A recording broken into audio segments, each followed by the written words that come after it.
Here we go. Spoiler alert, audience.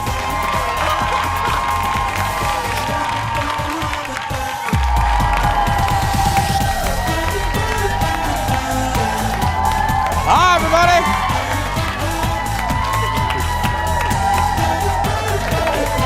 Oprah, help us all. Hi, everybody. There it is. There we go. Welcome to the show. Okay. It's going to be one of those days. Hi, everybody. Welcome to the show. Thank you. I love you. Welcome to the show, everybody. Okay. I have cups. Okay. We're going to do it.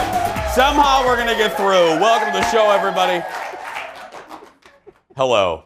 Welcome to the show. Ladies and gentlemen, please give it up for my sister from another mister. It's Miss Kendall, everybody. Hello, Kendall. Good morning. How you doing? I'm good. Okay, why the long pause? Why what's going on? I'm just still doing math in my head about how much I just spent on Christmas decorations at Target. Oh, how much you spent on Christmas decorations? Yeah. I'm regretting some things. Why? Well, let me guess. Did you do the targeteering thing that we all do, which is you go in there for a light bulb, and then you walk out. Like this happened to me. I literally went into Target for Windex, and I walked out with a plant the size of Kareem Abdul-Jabbar. I mean, you know what I mean? Like an 8-foot tree. Yes. Yeah. And I love the basketball reference. A $200 tree I bought at Target. Didn't go in there expecting to buy a tree. It was actually like $120, but I didn't go in there. But Target gets you every single time. I know. Every time they get you. Yeah, So what did you do? I went in after I was done with traffic. I was like, I need coffee, I need some protein bars, but that's it. That's all I need. By the way, those things, the food is nowhere by the decor section, but it was like, oh, there's Christmas music over there. Yep. It guides you. Go. Yes. Yeah. Oh my gosh, I came out with $98 in Christmas decor that I don't need. That's good. I need to go back. Let me make you feel better, and the audience will be with me on this. When was the last time you purchased Christmas decorations? 3 days ago. Jason, it's a problem. You're not making it easier for me to be. Sweating right now. Because the reason I'm trying to help you is because you weren't with me last year, but the audience was. Last year, I hadn't bought right, Aaron? I hadn't bought Christmas decorations, new ones, in about 7 years. Last year, I went nutter butters. I got all new stuff. I bought 1,000 stags. I have stag can openers. I have stag cookie jars. Yeah. I replaced my bathtub with one shaped like a stag. You know what I mean? I know. But that's it. And now I'm done for another generation, another 7 years. I'm not going to buy, you know what I mean? Yeah, I guess. I got really hooked with the Opal House. They did like a partnership with them this year. Yeah, it's a good company. And it's just so colorful. Yeah. And I'm like, jewel tones, bright. Don't feel bad. $98 isn't bad. That's a good budget for, I'm here to make you feel good. Don't worry about it. Don't worry about it. Yeah. Okay, I'm sweating. Oh, yeah, you're fine. Okay. I'll put a bow on this. Just think. You're supporting a Minnesota-based company. Yeah. Yes. Jordan, earmuffs if you're watching. Yeah. When I got that plant, that's what I thought. I'm supporting the local economy. Yeah. With this giant plant. Anyway, let's get started, everybody. It's time for the hot dish. Here we go.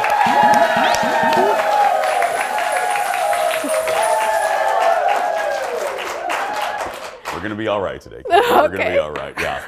First up, day 8,004 of the America's Got Talent fiasco, and we promise, this is the last time we're going to talk about it unless something happens, I don't know, at least for a while. Former Judge Sharon Osbourne, this is why we're talking about it, sounded off on her show, The Talk, about what she thinks happened with Gabrielle Union and Julianne Hough. And Sharon laid it right out. Look at this.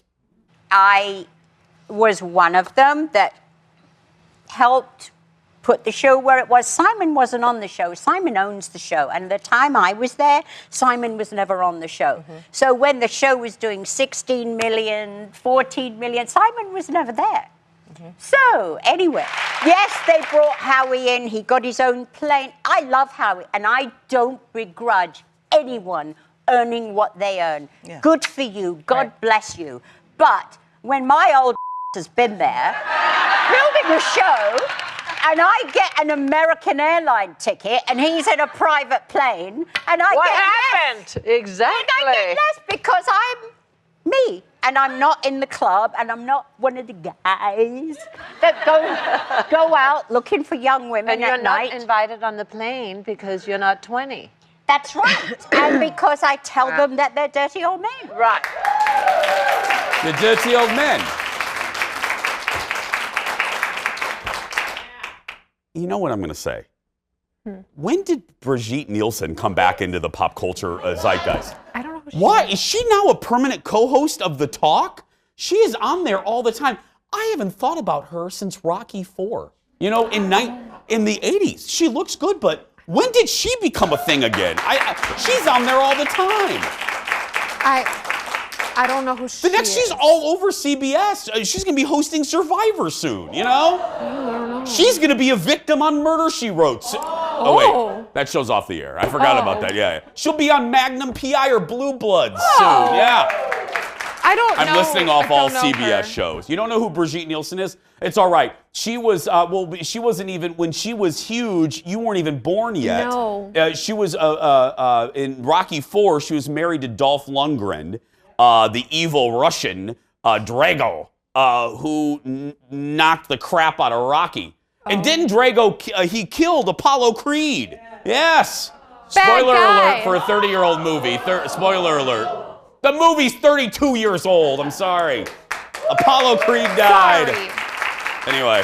That was not what I was expecting you to say, by the way. When you're like, you know what I'm going to say, and then you just went that way. No. I thought you were And going to go that Brigitte, way. wasn't she married to Sly? She was either married or they were having an affair or something. what? I don't know. Yeah. This is juicy. What, were they married, Ted?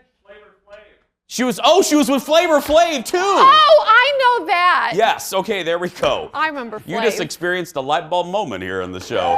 By the way, Sharon was a judge on AGT for 6 seasons. NBC says they are looking into the concerns raised by Gabrielle. Yeah, they better. Next in the dish, we're getting our first look. Oh, this popped about 2 hours ago, so this is as fresh as a pie. We're getting our first look at the new James Bond movie. The trailer just dropped for No Time to Die. Look at this. You gave up everything for her. When her secret finds its way out, it'll be the death of you. What is it? You don't know what this is? James Bond. License to kill. History of violence. I could be speaking to my own reflection. Only your skills die with your body. Mine will survive long after I'm gone. History isn't kind to men who play God. That's good. Yeah, it's Daniel Craig's. This is his final turn as James Bond. Rami Malek joins the cast as the new bad guy. No Time to Die hits theaters in April. Admittedly, look, I'm a big fan of film history. I'm not a James Bond fan. No, it's not a genre. I don't like that action genre at all. I don't. I'm not an action. If you listen to the radio show, you're very aware of that. But this franchise I have loved since Daniel Craig took over. I love what they did with the franchise. They changed it. Well, because I do know this, with every Bond, it's like Lassie. They bring in a new Lassie and they have to change things, but they bring in the audience is like, whatever. But anyway, we're going to get through this, I promise. But when they do a new James Bond, the tone of the Bond movie changes. Like when Pierce Brosnan did it. It was a different type of movie than when Roger Moore was on there. You know what I mean? Right. So I like what they've done with the franchise since Daniel Craig. I love him. He's my favorite Bond, actually. Do you like them? I love James Bond. I love all of them. Oh, good. I love them all. Fun fact, I did not know that. Yes, because I love action movies. Yeah, I know. That I did know. So we should go see this together. It's a date. There we go. Yes. It's a date. I'll buy the ticket. You can buy the goobers, okay? You buy the treats. But the goobers are always More like, expensive? more Yep, expensive. exactly. Next in the dish. There is a new, this is everywhere, and it's been everywhere for 2 weeks. There is a new Star Wars toy that could be one of the hottest selling items this holiday season. Unfortunately, Disney didn't anticipate it being so coveted. What am I talking about? I'm talking about Baby Yoda. Baby Yoda is everywhere. Everywhere. Fans were craving Baby Yoda merchandise after the child, that's what the real name is, the child, was revealed as a character on The Mandalorian, which is the new show on Disney+. Mattel and Disney announced an 11, right there, you're looking at it, and announced an 11-inch plush replica for $25. Okay, now this came out yesterday. We're thinking, oh, finally, the toys will be here in time for Christmas. No. It won't arrive until May. May the force be with you. Thank you. Yeah, that works. But I'm not kidding. This thing, I love Bob Iger. Obviously, I love Disney. They really miscalculated how popular this character was going to be. The memes are everywhere. I was at a place, I'm sitting at the bar, and I listened, this is no joke, I listened to the most adorable couple. They're probably in their 60s. And, you know, not to be stereotypical, but I wouldn't have picked them as Star Wars fans. And we're sitting there, and I'm listening to their conversation, and the woman goes, I am just loving that little Yoda thing. And I said, and my ears perked up, and I kind of leaned in, and she goes, Henry, am I watching it alone, or are you watching it with me? And Henry's like, I like it. It's like a Western. I'm liking The Mandalorian. I could have listened to these two talk, but she kept calling it the Baby Yoda. The Baby Yoda. Baby Yoda. So it's everybody of every age is loving this. The show's really good, though. So I don't think Disney should have been so surprised. People who have never, ever seen Star Wars quote Yoda. yeah, the memes are everywhere. It's great. Lots more to come, everybody. Go get another cup of coffee and meet me back here in just a few minutes. Back after this. Woo! Coming up, another heaping helping of Hot Dish. We now know the official date that Friends will be leaving Netflix. Then you would think starring in a huge movie like Aladdin would lead to big things, but wait until you hear the reality Aladdin himself is facing in Hollywood. Then prepare the runway. Project Runway is back for a new season on Bravo, and the stars of the show, including Christian Siriano, will join us live with a preview. And he's part of the hugely popular Power Trip on K-Fan. My good friend Chris Hawkey is back with a big announcement regarding his summer music festival. Stay right there. That's all coming up.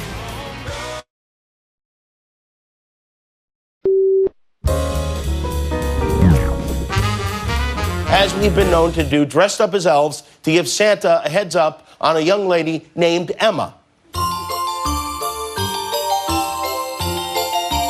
Hello there. Hi, Hi, what's your name? Emma. Okay. Let's talk about some of the naughty things you've done this year. What is this drawing you've made for us? I hide mommy's wallet. This is hiding mommy's wallet. Yeah.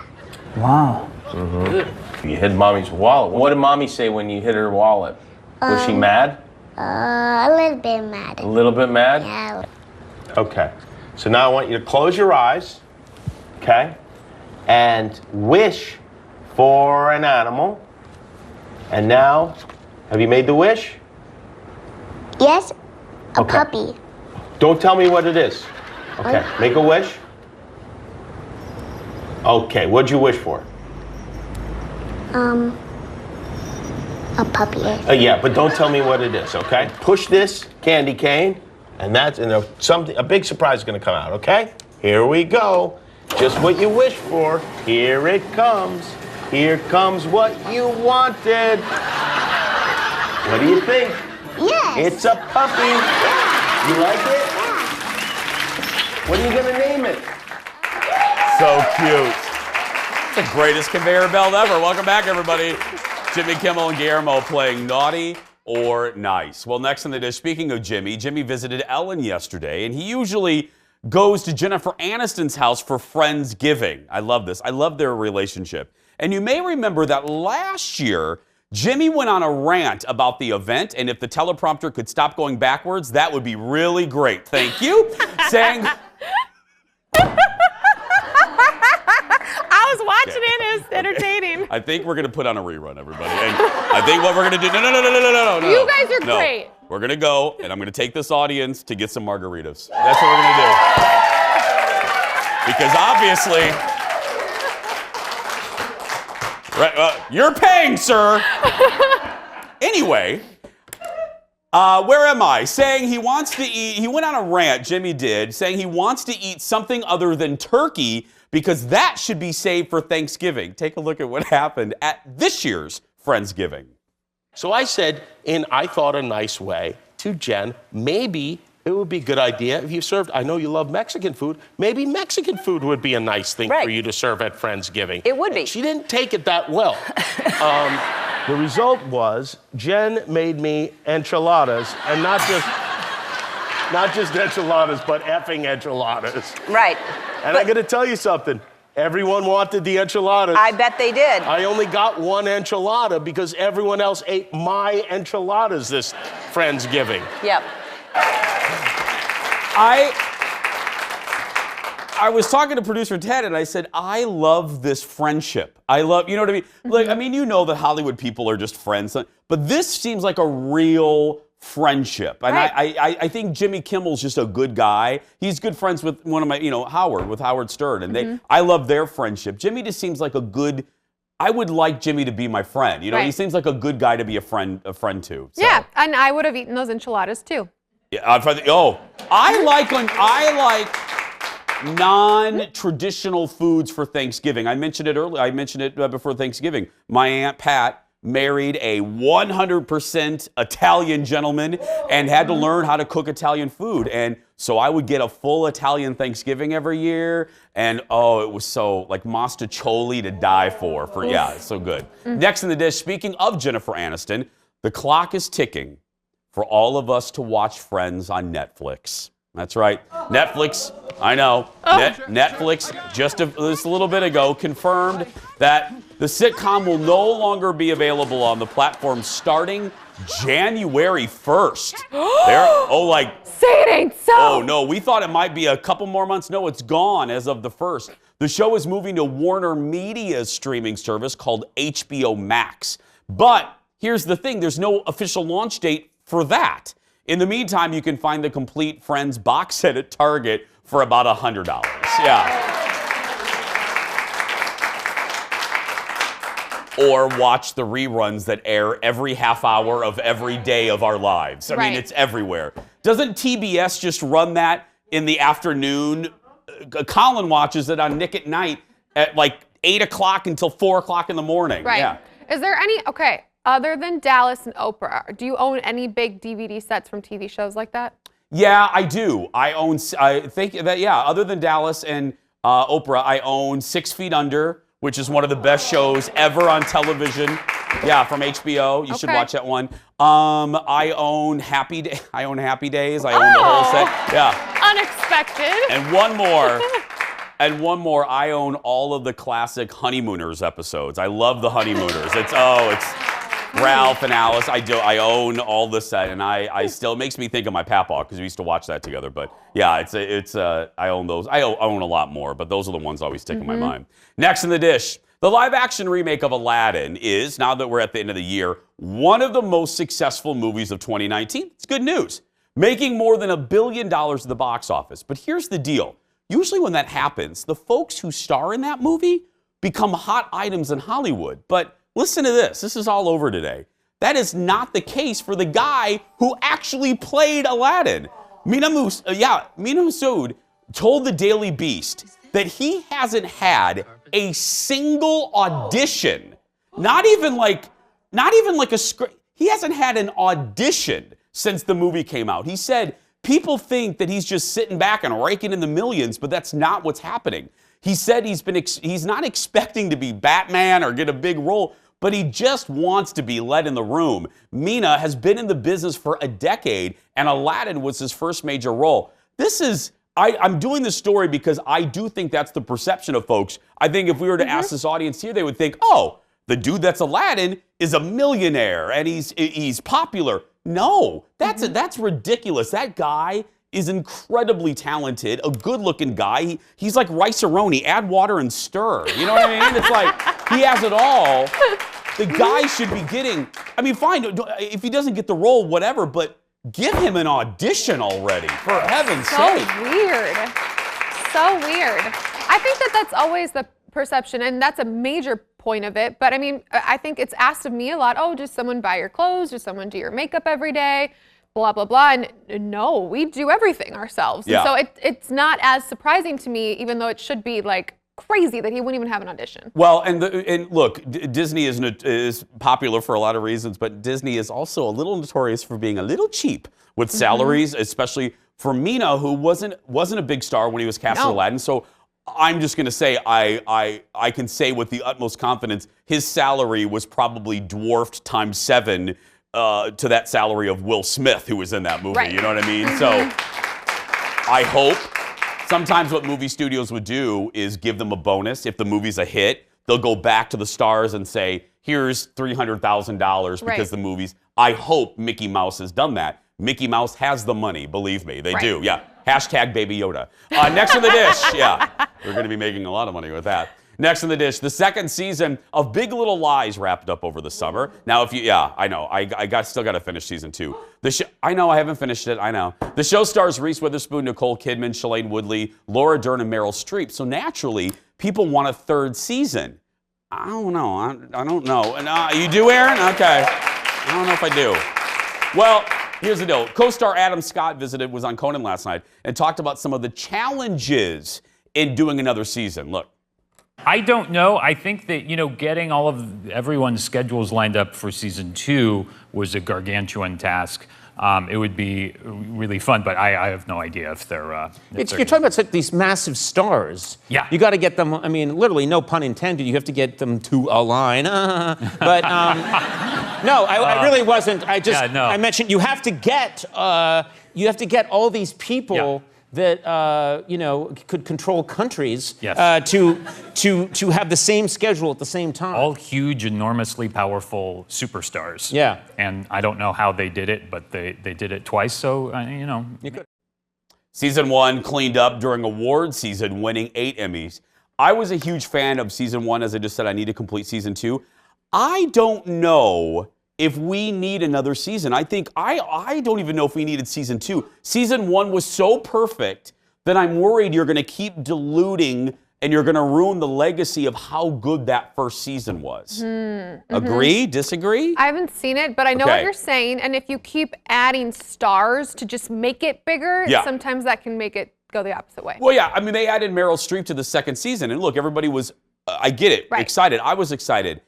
But if Meryl Streep doesn't have a good story to read and act, it negates the whole, I mean, it's great to have Meryl, but if Meryl doesn't have a good script to work with, it's a crap show. So I want them, before they do a third season, take your time. Get a good story. Don't rush it into production because you think we all want. I would rather them wait 3 years to crack the nut of a good story than to rush it into production and give us some story like the women all go to Vegas or something. You know what I mean? I don't want that. That'd be fun. Or, yeah. Vegas. Like they did with Sex and the City 2. You know what I mean? They didn't go to Vegas. No, they went to the Middle Morocco. East somewhere. They went to where?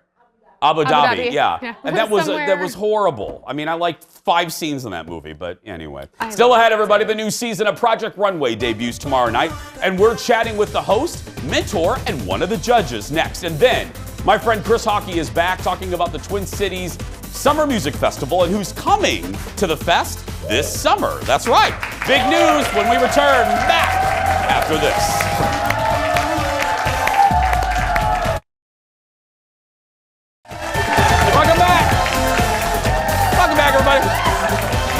Welcome back. The new season of Project Runway debuts tomorrow night. Here's a little teaser. This was my favorite look of the runway, hands down.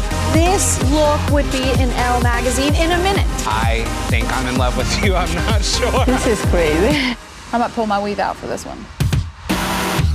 Meet my fabulous friend, Ashley Longshore. The incredible Tom Brown, Lindsey Vonn, Kiernan Shipka, Rachel Brosnahan, Laverne Cox, Cyndi Lauper, Leslie Jones. I love it. Project Runway debuts on Bravo tomorrow night. Audience, give it up for Carly, Christian, and Elaine, everybody. Good morning. Hi. Hi. Carly, let me start with you. You know, there was a big I'm doing great. Sure. There was a big reinvention of the show, obviously. It sounds like there's a great crowd happening there. Oh, there is. Hi, Minneapolis. You know, love it. Yes, we're jealous we're not there. The reason that they're all excited is we're all going for margaritas after the show. Are we invited? Yeah, you can come, believe me, yes. But you guys reinvented the show when it returned to Bravo. What are you doing different? Because every year, you know, you want to keep it interesting, you want to keep it fresh. What are some of the changes happening, Carly, this year? We're so excited. The season premieres on Thursday, and we have a lot in store. The designers are so talented this season. I mean, there are so many great, there's a little bit of drama, I'll tell you that, but there's so many great designers that have, you know, of all ages and really from all kind of parts of the country and around the world. And, you know, it's really, there's so much that happens. We've got these great challenges that we created to kind of reflect real things that designers have to think about, whether it's sustainability or designing for all sorts of people, whether it's a red carpet challenge or, you know, Christian gives a lot of great advice. I try. Yeah. And we have the Christian Siriano save. Oh yeah. This season where he it's a real can lifesaver. swoop in like Superman and save a contestant if he feels we have wrongly voted them off. Mm-hmm. Which is very exciting for them in particular. Well, I usually agree for the most part. Really yeah, we're usually on the same page. Really exciting, but that's a lot of responsibility. Is it difficult? I mean, do you stress on it like the night before, Christian? Oh, yeah.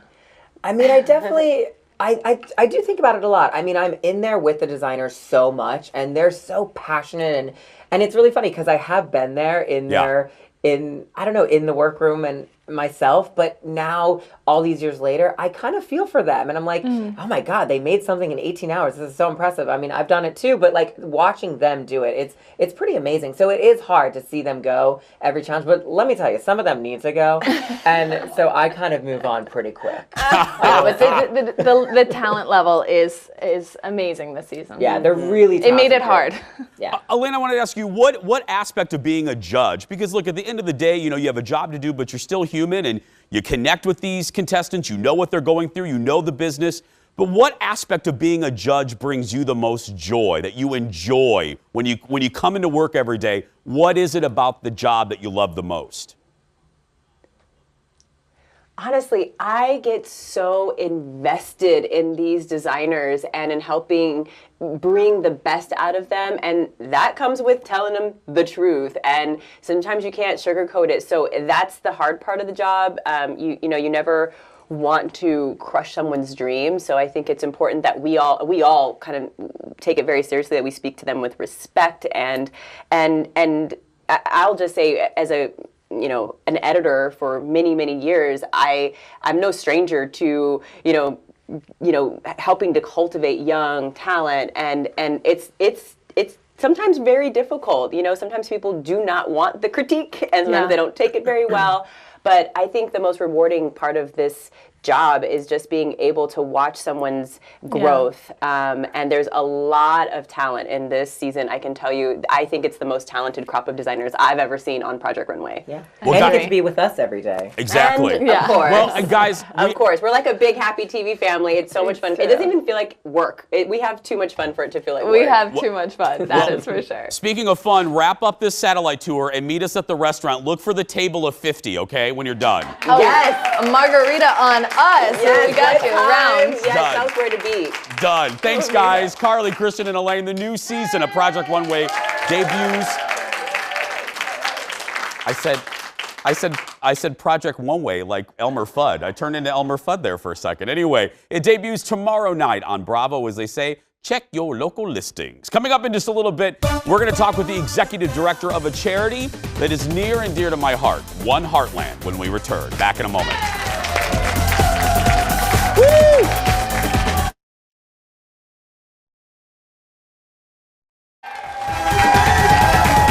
Welcome back.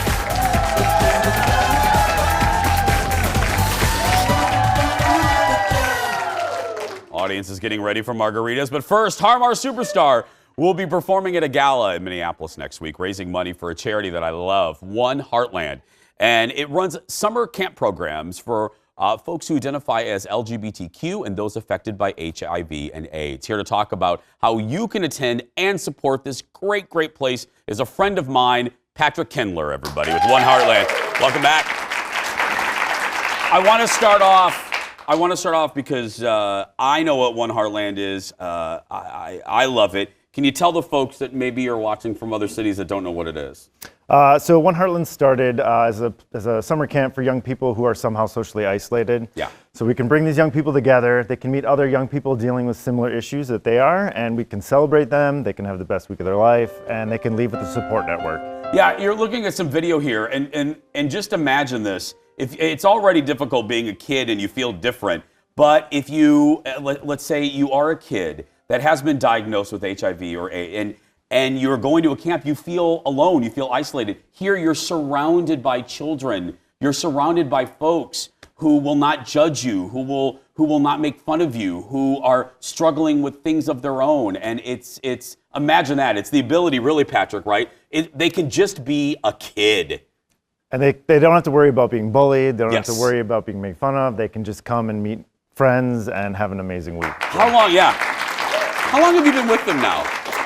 Almost 14 years. Almost 14 years. So this gala is a great way for y'all if you want to support. Who's going to be at the gala and what can folks expect? So the gala is from 5:30 to 9:30 at the Dakota. And then at 10 o'clock, we have a concert that starts from 10 to midnight. Harmar Superstar sings at both events. The gala, the tickets are almost sold out. The concert tickets are sold on the Dakota website. We do have about 100 tickets left for that show. We're expecting, so far we've sold 1,000 tickets total between the two. So we're hoping to hit the 1,100 mark. Yeah, we'll do it. And I always like to give folks an idea because, anytime there's an organization like this, it takes a lot of people and it takes a lot of money to make these kids' dreams come true. I'm not wrong on that. And so all the money raised goes towards scholarships for young people that couldn't afford to come to the program otherwise. And the majority of our campus are on scholarship. And so the different events that we do throughout the year to raise funds are extremely important. How many kids usually are in the program, like in a typical summer? About 600 to 700. Oh my goodness! Our goal this year is 800, so we'll see. You will do it. You will absolutely do it. So, after the programs are all year round, like the camp happens in the summer. You have events all year, right? We do. We have a rock climbing event that happens during Gay Pride in June, kick off the week. So we're going to be belaying down the side of the Hyatt Hotel downtown. Are you going to do it? I'll do it if you do it. No, Patrick. 20 stories, it's not that high. I will do a lot for this organization, but I am afraid of heights. Do you like heights? No, but I do like rock climbing. I just don't look down. If you don't look down, it's okay. Whatever. Give it up for Patrick, everybody. Holiday in the Heartland. As Patrick said, it's next Friday and Saturday. For ticket information, go to oneheartland.org. If you are looking for an organization to give your holiday charity dollars, this is it. You believe me, you are giving back. Still ahead, Chris Hawkey is in the house. He's going to run down the lineup for the Twin Cities Summer Jam when we return. Back after this. Thank you, my friend. Thank you so much.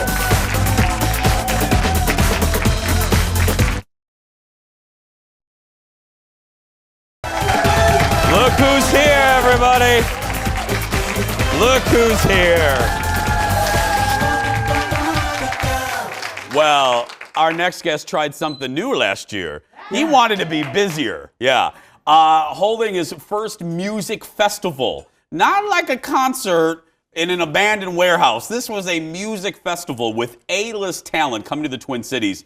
And He's ready for round 2. Here to talk about Twin Cities Summer Jam from K-Fan, it's Chris Hawkey, everybody. Hey, thank you. Good to see you, my friend. Year 2, huh? You didn't learn your lesson from year 1. I learned a lot of lessons from year 1. Actually. I did. But yeah, you know, I'm super glad that it is year 2 for a number of reasons. Number 1, the dream was to do a concert festival, a big festival with lots of great acts, and we pulled it off. We learned a lot of great things, had some great artists, and going into year 2, we were like, can we repeat that kind of thing? Can we find the kind of artists to come out and play that will match what we did in year 1? And I think we did. I think we may have topped it, to be honest with you. Well, and I want to get to the lineup too, but was, you know, honest talk here, was there a moment, it is stressful. Oh my gosh. Yeah. Your stress is well documented. You can Google it. We don't have time to get into it. You sure? It's a good story. Chris had a very, very stressful couple days. But I know you. Yeah. Was there a moment were you never not confident there would be a year 2? There were a few moments where I knew there'd be a year 2. I just didn't know if Chris Hawkey'd be involved. Yeah. No. Yeah. But you know, the thing was, I didn't know what I didn't know. We didn't know what we didn't know. You know. First year. Exactly. So we learned a lot. But the thing that I will never forget, the thing that that happened at the right time, was on Saturday when we had Pitbull opening for Tim McGraw. I had personally never seen Pitbull before. I saw a lot of people out in the audience that you could tell had never seen Pitbull before. And he came out on stage and had so much fun and so much positive energy that he made fans of everyone. Yeah. And he had such a good time that after the show ended, he asked if he could come back this year. He loved it so much. So, yeah, I'm excited about that. But so thanks to Pitbull and his positive energy and that great night, it really reminded me why we did it in the first place. And isn't it interesting? It kind of happened. That probably happened right when you needed a little positive energy. Absolutely, because the first 2 days, it was really, really hot. There was a lot going on. We woke up on Saturday morning, it was raining so hard, and I'm like, oh, come on, that's not fair. Yeah. And then the sun came out, the weather was better, and Pitbull just came out and said, we're here to enjoy life. And I'm like, that's right. That's right. That's why we're here. It's a music festival. Absolutely right. Okay, what people are waiting for. What can you tell me about this year? Well, we had announced a couple of weeks ago, because he was announcing his world tour, that Zach Brown is going to be one of our headliners. I'm excited. That's huge, Friday night. That's going to be great. So I'm a huge fan. It's one of my favorite live acts I've ever seen. And playing before him on Friday night is going to be Third Eye Blind, which I'm a huge fan of. And I'm excited because, you know, the whole concept, as you well know, was different genres. You know, let's see what we can do. Nobody's ever seen Zach Brown and Third Eye Blind on the same stage. They're going to see that this year. So we announced that a couple of weeks ago. Today we made the announcement, as I just told you, Pitbull's coming back. He'll headline on Thursday night with Nelly opening up for him. That's going to be a giant party. Excited about that. But our big get, the superstar that is headlining Saturday night for us this year, is Carrie Underwood.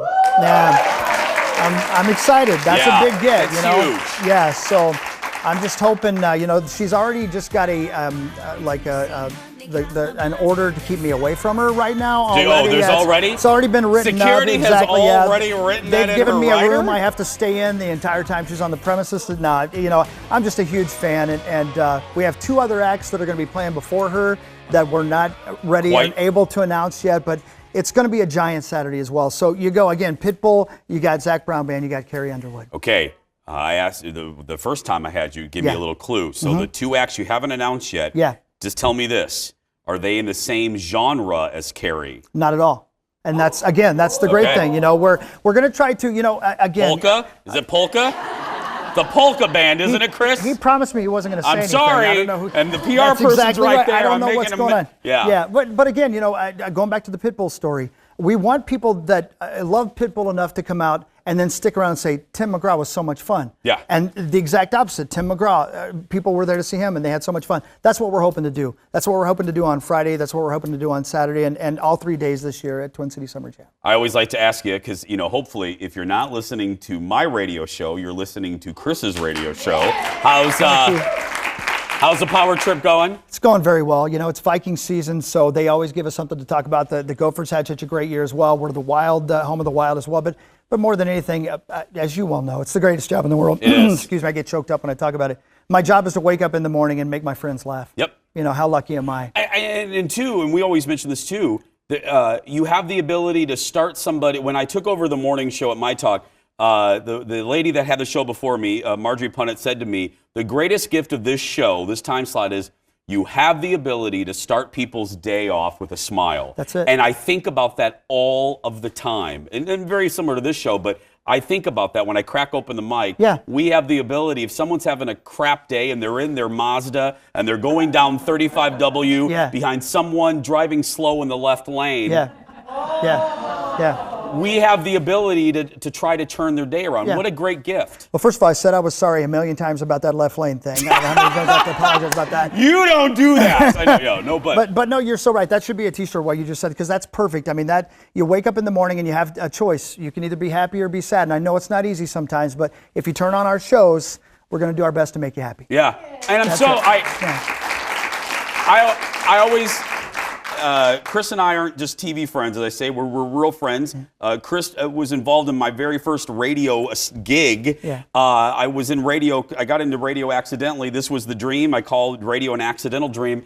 I'm so proud of Chris because you guys are, correct me if I'm wrong, K-Fan is the most, isn't it considered the most successful sports, finish me off. Yeah, no, so as of right now, as we listen, we are the second highest rated sports station in the nation anywhere, which I can't believe it's it. crazy. I know. Yeah, and I don't really know anything about sports, which makes it even more amazing. I don't know much about sports, but but no, it's fun. You know, we found something that really works in this market, and it's again, I say it all the time. I'm very lucky. We got to go, but we have a little meeting, obviously, to plan the show. And someone listens to your show and not mine, and they let me know. They let me know if you if Corey ever mentions me. I'm like, okay. Oh gosh, what did they say? What did they say? I never worry because you would protect me. I to the end of the earth, you're my friend. Thank you, buddy. Absolutely, thank you. Chris Hawkey, everybody. Thank you. Is this mine? That's yours. Thank you. I love free stuff. We'll have more announcements when Chris can tell us. We'll be right back, everybody. Back in a moment. I love the swag. I love a good water bottle. Welcome back. Look who's here. It's Kendall.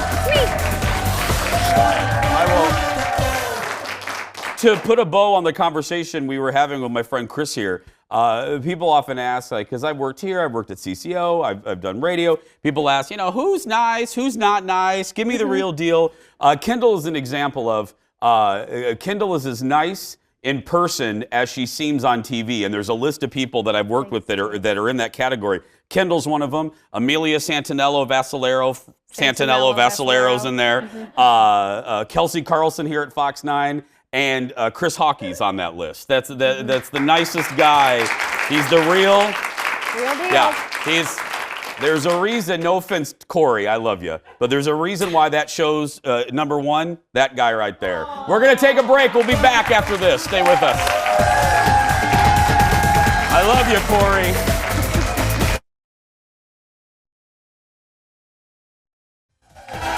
Welcome back. Kendall's still here.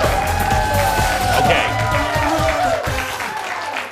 I hate introducing a topic when we have, I don't know, Ted, how long do we have here? A minute and a half. Oh, it's not enough time. Okay, let's tease this. I want you to, I know you kind of formed your opinion, but everybody is talking about that Peloton commercial. Yes. Where the, where the husband gives his wife a Peloton bike for Christmas. Right. And people think it's the worst thing ever. And I don't know. Here's what we'll do. Y'all look at the commercial. We'll post it. Let us know how you feel on Facebook, and we'll read some of your thoughts tomorrow.